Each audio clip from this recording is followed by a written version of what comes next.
China-US relations. What can we expect from the Biden administration? And how will China react? Hello.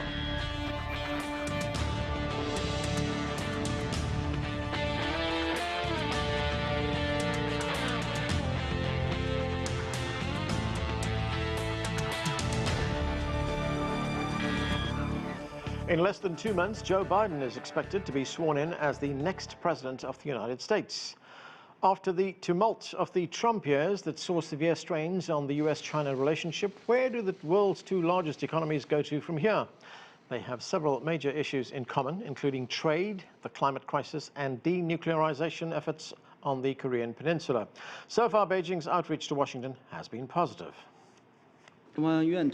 China is willing to uphold the spirit of non-conflict, non-confrontation, mutual respect, and win-win cooperation with the United States.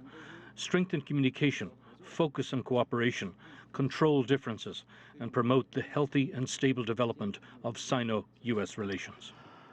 There is lots to discuss, so let's get to our panel. Joining us from Beijing is Victor Gao. He is chair professor at Soochow University. With us too from California is Douglas Paal. He is a non-resident scholar for the Asia program at the Carnegie Endowment for International Peace. Also with us via Skype from Shanghai is Zhang. He is an associate professor at East China Normal University. And with us here in Washington, D.C. is Sourabh Gupta. He is resident senior fellow at the Institute for China-America Studies. Thanks, everyone, for being with us. Victor, let me start with you. If we look at the last few years, relations between the United States and China have been strained under the Trump presidency. So with Biden getting ready to get into office here in Washington, what are expectations in Beijing as far as the bilateral relationship is concerned?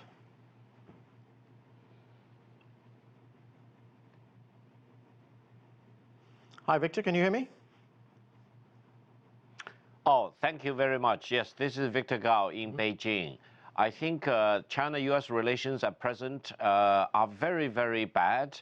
It has never been as bad as it is for the last 41 years. Therefore, the expected Biden presidency creates an opportunity for China and the United States to re-engage. Therefore, I think there is a lot of expectation here in Beijing as well as in Washington, D.C., that these two countries, the largest two economies in the world, the two most powerful countries in the world, need to really size up each other and re-engage with each other for mutual benefit.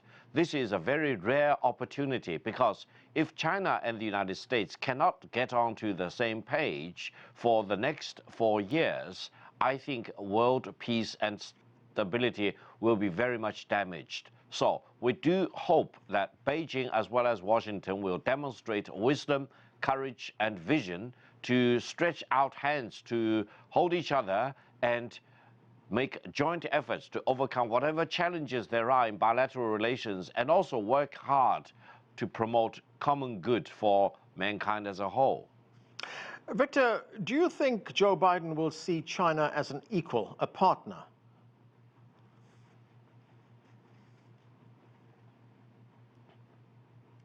Hi, Victor, can you hear me? No, I have a problem with Victor, but let's move on. Douglas Paal, what are your thoughts on the relationship between China and the United States going forward? How big a priority will this relationship be for a Biden presidency? Well, I think if you look at the fairly disciplined campaign that Biden ran and the issues that confront the United States and the polls that reflect attitudes in the U.S., see that China is well down the list of things that Biden has to get his attention to. The COVID-19 pandemic is first and foremost, the economic consequences of the pandemic, the race relations issues that we've had, and climate change have been indicated. I'd say China comes in 9 or 10 down the list, so I wouldn't see a lot of action on that of a concerted nature. More I'd look at a resumption of normal diplomatic ties and a reintroduction of normal diplomatic processes by a new administration that wants to be different from its predecessor. But I think the fundamental challenges will remain, and they probably will not be addressed early on. But will we see a change, at least in tone, Douglas? Well, in tone, we've already seen that. Biden doesn't play up these disputes for domestic political advantage because he thinks there are enough domestic issues to concern the voters and to keep their attention and to try to serve them once he becomes president. Victor, I hope you can hear me right now. I was asking earlier on that, you were telling us about the changes that you see taking place in this relationship, but do you think a Biden White House will see China as an equal, as a partner? I think that's a very important question. I think China and the United States are the two largest economies in the world. By the end of this year, China will account for more than 70% the size of the US economy, and the economic development momentum in China has been very good for the past 4 decades, and it will continue to go into the future for another several decades at least. Therefore, I think the United States need to come to terms with the fact that China is really an equal economically. Whether it is an equal militarily, that's another issue, but these two countries really need to deal with each other as an equal of each other, rather than, for example, one lecturing the other, one trying to push the other down onto the ground as if there will be no consequences. No, I think how to get along with each other between China and the United States will be the most important thing that mankind will need to face with in the coming year, as well as in the 4 years to come, as well as in the several decades to come. I think that fundamentally, China and the United States need to deal with each other, need to get along with each other for mutual benefit, rather than trying to get onto each other's jugular. That's the most important task facing Washington as well as Beijing in the coming period. All right, let's go to Shanghai and bring in Xin Zhang. Xin Zhang, welcome to the show. Trade will continue to be a major issue. Do you think these two countries will be able to get past the trade tensions that we've seen in the last few years and build a solid economic relationship? Well, thank you for having me first. I don't think the two countries will find it very easy to go over the trade dispute, trade issues we've witnessed in the past few years. If we look at some of the campaign speeches or some of the comments from major aides for President-elect Biden in the past few months, I think trade issue is still on the agenda of the upcoming new administration. But I think there will be some difference in the way the new administration will phrase and frame the trade issue. For example, the new administration might highlight the human rights dimension of the trade dispute more than the Trump administration. So I think the topic will be presented to the public in a slightly different way, but the structural nature or imbalance of trade relations between the two countries will remain more or less the same after the transition of U.S. presidency. And I think the new administration will still play up the trade dispute as much as the previous one. And there seems to be very little domestic support on either side to sort of step down on their previous positions in terms of trade issue with each other. So I don't see a very easy time for either side to go over the trade dispute. But the issue will be very likely will be framed in a slightly different way. Sourabh Gupta, bashing China was a big part of the Trump campaign, and it worked very well with American voters. 74 million people voted for Trump. That hard line that Trump took on China, will that make it more difficult, seeing that so many Americans actually voted for Trump, make it harder for Biden to engage in some kind of meaningful change? Well, up to a point only. As we've discussed, it's going to be on trade, on technology issues, where there are going to be challenges and where it's going to be hard. Also on some especially challenging national security issues, say on cross-straits issues, etc. But I fundamentally think there are many areas where the two sides can find common ground. Particularly on transnational issues. We're talking of climate change, we're talking of global public health. And on these issues, I think there is ample scope for the two parties to work. Of course, the difficulty will be at the American end as to if there are agreements signed, whether such agreements can be ratified in the US Congress. There's just simply is not that sort of appetite for ratifying difficult measures which have economic implications. But I don't fundamentally see a great difficulty in the two countries reaching out to each other on many of these non-conventional threats and challenges and threading the needle in this regard and finding fairly productive outcomes, frankly. One other thing, Sourabh, as Douglas Paal told us, the relations between China and the US will be pretty low down the list of priorities for Joe Biden. Do you agree with that? I wouldn't go as low as Doug Paal has done, but yes, I mean fundamentally it is domestic issues which are going to keep Mr. Biden very, very busy. Of course, the issues, we have the racial issues out here. Of course, there are a lot of people suffering from COVID, and the vaccine's around the corner, but still, public health will be a very important issue going forward. Trade is an issue, of course, which is cross-cutting in the sense that it has domestic and international implications. But I think, yes, he will be focused on domestic issues in a significant way. But considering that he might not have legislative majority in the Congress and there might be gridlock in the Congress, we might well see Mr. Biden spending the first 2 years on international issues, frankly, even though the domestic agenda is that much more pressing at this point of time. Right.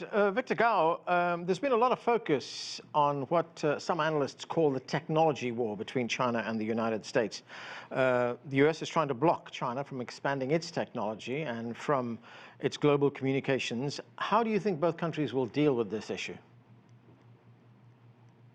Well, first of all, the technological war launched by the United States against leading Chinese tech companies is the wrong war for the United States. It's the wrong war for the world, because I would say competition is a natural part of life, in everyday life, and innovation is very much to be encouraged. If you really try to strike down China's innovation and entrepreneurship, and also the Chinese tech companies from not only doing very good job inside China, but also moving on to the rest of the world, this will be a futile war, because I would say there are lots of other companies similar to Huawei, similar to TikTok or Tencent, etc., coming out of the big pipeline in China. Why? Because there has been economic dynamism for 4 decades already, and many Chinese companies have already achieved great heights domestically in China. So it is natural and it's logical and it's inevitable for them to come out to the rest of the world. So this will be a megatrend that we will face for the coming decades.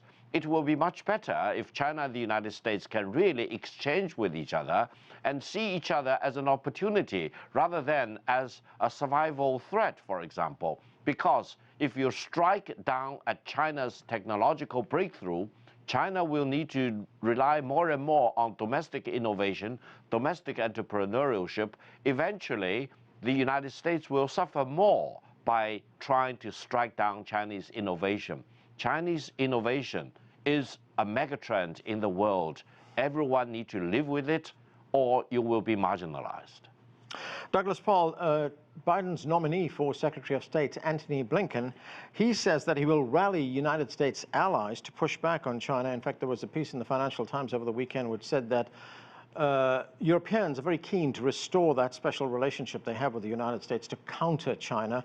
And there was also an article in the Washington Post, an opinion piece, which suggested that Biden will maintain the main thrust of Trump's policies. It would be competition over engagement. Will that succeed? Oh, I don't know if it'll succeed, but I certainly hope he'll try. My great knock on not just Trump, but also Obama's policies were that they were never as effective as they were articulated to be. They didn't take advantage of the strength of our alliance structure. They didn't show enough flexibility toward those states who are neither allies of the U.S. nor allies of China, who are in that gray zone where the U.S. still has a lot of influence and where it can, when it needs to, it can summon support to try to discipline the global trade in technologies, global trade in subsidized goods and the like. Part of what I think the new Biden administration will be doing is rebuilding not just the alliances, but also the international institutions which Trump attempted to trash.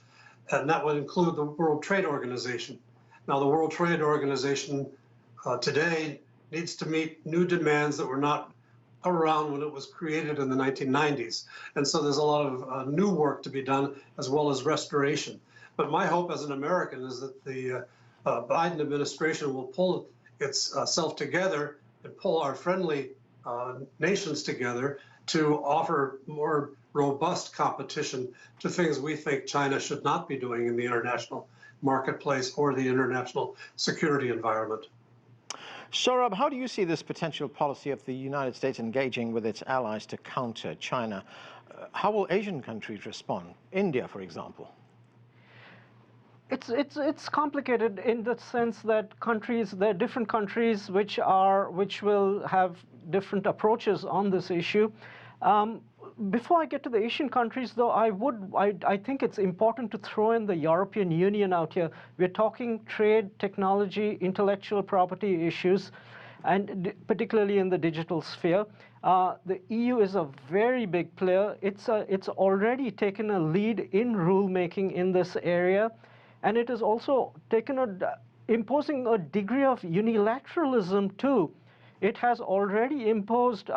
It is already imposing digital tariffs on the United States, frankly, and this has becoming a mini conflagration actually between the U.S. and the EU in how do we have the rules of the road for digital commerce going forward.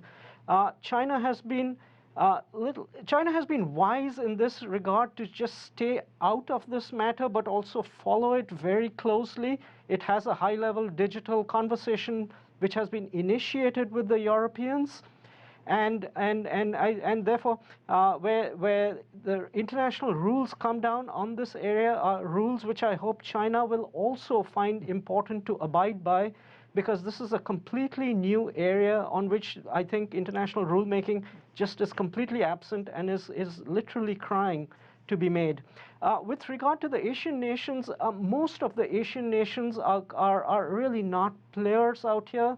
The main players to be looked at are the advanced countries in Asia, South Korea, Taiwan, and the United States, and I'm sorry, Japan, because these countries have immense productive capabilities to participate in this sphere and therefore want to be engaged in rulemaking. And remember also, China and the EU are in the final stages of their comprehensive agreement on investment, which will involve rules in these areas. So there is a lot of flux at this point of time. It's not just going to be US and EU imposing rules on China. It's going to be a three-way, maybe even a five-way process. And I think it's important at this point of time that there is a commitment to multilateral processes and rulemaking on these new economy areas. And I think that will hold all parties in good stead. Douglas Paal, what are your thoughts on what Sourabh was saying, and we've heard this before from some other commentators as well, that the United States may want to restore its relationship with its close allies, especially those in Europe, but in a sense they have moved on in the past 4 years and they're going to be looking after their own interests first? Well, I think that's true, and the Biden people themselves have been saying in interviews that we don't think the world today is what it was 4 years ago. We have to adapt to those changes. I think what Sourabh was just saying about working with the advanced economies makes a lot of sense. I talked a moment ago about WTO, World Trade Organization reform. You don't get World Trade Organization reform by the usual means, which are consensus, so that the least inclined to reform can hold back the organization's advancements. You're going to have to begin with a coalition of advanced economies that have important digital trade, important concerns about large-scale state-owned enterprises and their embedded subsidies. Have them address these issues. Those are the issues of today, not of yesterday. And from there, you then attempt to grow that coalition by attracting other countries as they see the benefits of cooperation. Zhang, as Sourabh Gupta told us a moment ago, one area where China and the United States can work together is on fighting climate change. Biden has chosen the former Secretary of State, John Kerry, to be his special envoy on climate change. Let's listen to what Kerry had to say. To end this crisis, the whole world must come together. You're right to rejoin Paris on day one, and you're right to recognize that Paris alone is not enough. At the global meeting in Glasgow 1 year from now, all nations must raise ambition together, or we will all fail together. So, Zhang, what are your expectations on this vital issue on fighting climate change? Well, this is actually one major area. The two largest countries in the world now may have much greater space for negotiation and a possible collaboration. One thing that has not been picked up in depth in the Anglophone news world is the position on climate change by China may be converging with a lot of the developed countries very dramatically in the past few years. For example, China has been quite successful in reforestation of a large part of northwestern China in the past two decades.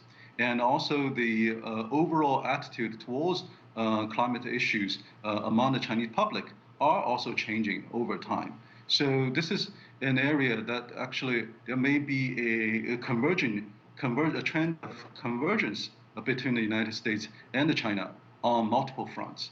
So I don't agree with some of the comments from America that see a fundamentally conflicting positions between the two countries in terms of how to deal with the climate change. So in the next few years after the new administration comes to power in the United States, I do see actually a quite promising overall trend in terms of handling climate changes on both sides.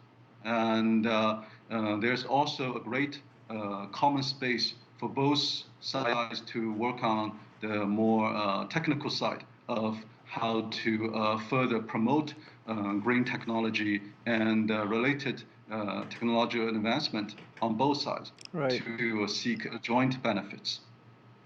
Victor, the former United States Secretary of State, Henry Kissinger, he's urged the incoming Biden administration to improve relations with China.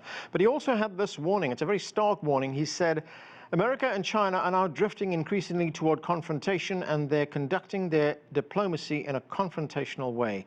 Kissinger also said that they must do everything to avoid a military conflict, and it's important for the both sides to understand, quote, the sensitivities of the other. What do you make of Kissinger's comments?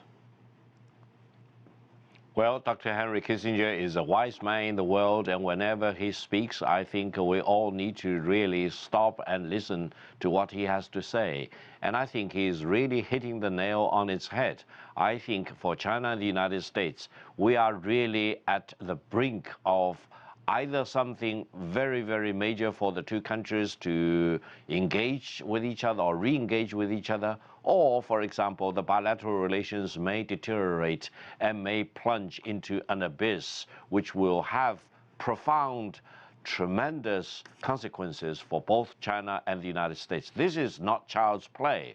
This is really very, very serious matter. This is the highest form of geopolitics. This really relates directly to peace and stability and development or war of mankind as a whole. Therefore, no one should play with it as if, for example, this has no consequence. No one in Washington should really believe that they can really do something to hold China onto the ground without consequences. I think this is exactly why I firmly believe Dr. Henry Kissinger is absolutely right. China and the United States need to re-engage with each other, need to talk about the real red line issues that neither side should approach or step on, and should make themselves, as well as the rest of the world, comfortable that China and the United States can get along with each other, rather than, for Right. example, suffering from seizures so that world peace will be destroyed. Douglas Paal, what are your thoughts on that? China and the United States drifting increasingly towards confrontation. Well, we have been, and it's time to regroup and try to prevent a catastrophe from resulting. I think that Victor should give his advice to his own government. During this transition, it would be time for China to step forward and show its earnest intention to try to address this drift toward trouble.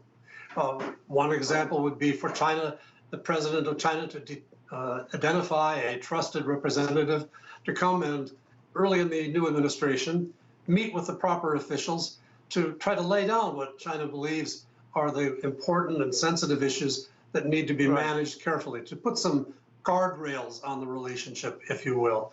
And that doesn't have to be the only thing. There are things like China can offer to reopen the bilateral investment treaty negotiations, which might deal with some of the underlying characteristics that emerge as trade problems. You could have China step forward in terms of reducing its incursions into the waters around the Diaoyuan or Senkaku Islands, or reducing its surveillance around Taiwan as an indication of a desire to show a new beginning to a new relationship with the incoming administration. There's a lot that can be done, and China's in a strong position to take the initiative. Victor Gao, just got a little time left, just over 30 seconds. What are your thoughts on what Douglas just had to say? Well, I think both China and the United States need to do an extra amount of work. And fundamentally, I would say several things. Competition is not bad for China or the United States. Competition is inherent in whatever we do as human beings. Therefore, we should not be worried about competition between China and the United States if the competition is fair and equitable. Number two is that these two countries cannot think about war against each other. These two countries will serve themselves and mankind well if they focus on peace and development. Therefore, try to really manhandle the other side will backfire. Okay, and we have to leave it there. It's been a great discussion. Thanks to all of you for being with us. That's it for this edition of The Heat. Join us again next time.